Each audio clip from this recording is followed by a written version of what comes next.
This is part 3 of Pysanky, eternity bands, meanders, and waves. In part 2, you saw that I used a retractable tape measure.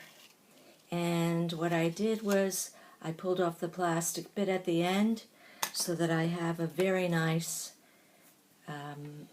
space to hold on to when I'm measuring out my eggs. I like to use centimeters and millimeters, but obviously on the other side you can go to inches and half inches.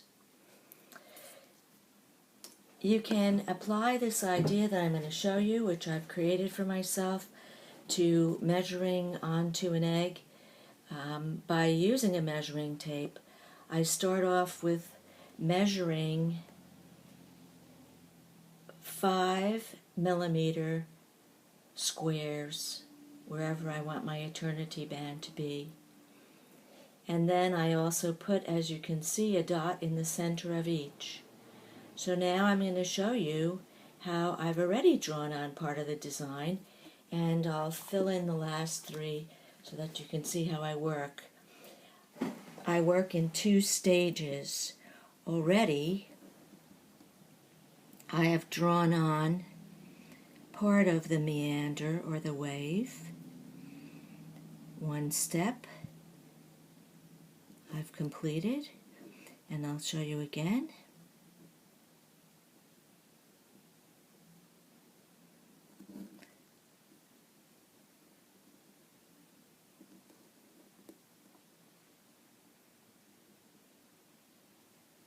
Okay, I've got that 1 step accomplished, and now I'm going to go back and I'm going to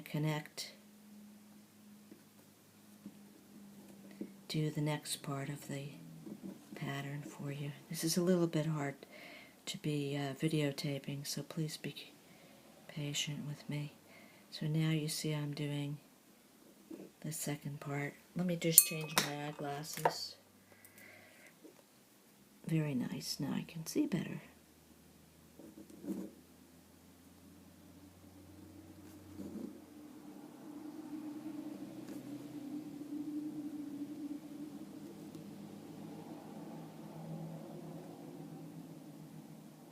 So that meander took me 2 steps, and you can see that I've also done pattern number 4 as a sample to show you, also done in a 5x5mm square, and then I've done pattern number 5 on the other side to show you, which has been done once again in a 5x5mm square.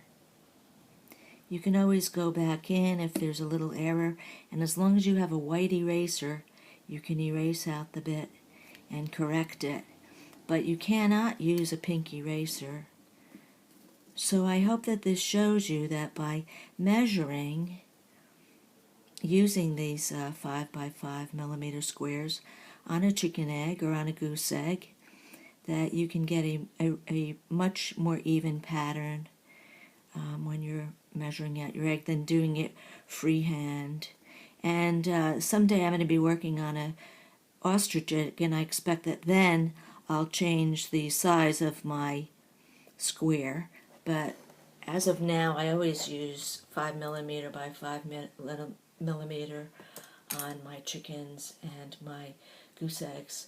And one more thing before you go, you can see how any of these patterns then, take a ruler for yourself and make a square around it to see where the lines need to fall in your measured out square. You might want to do it on a piece of paper first, like I showed you in the second part to this series, and then apply it once you've got it down pat to your raw egg.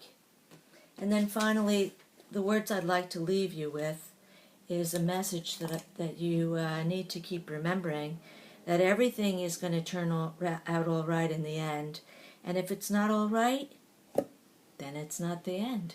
So keep practicing, and if you'd like to have a copy of this meander sheet, I'm going to post it on my website, and that's pysankybasics.com. www.pysankybasics.com. You can also put any questions to me, as there's a link for you to, have me help you out with anything else that you'd like to see. So I'm going to say bye-bye for now.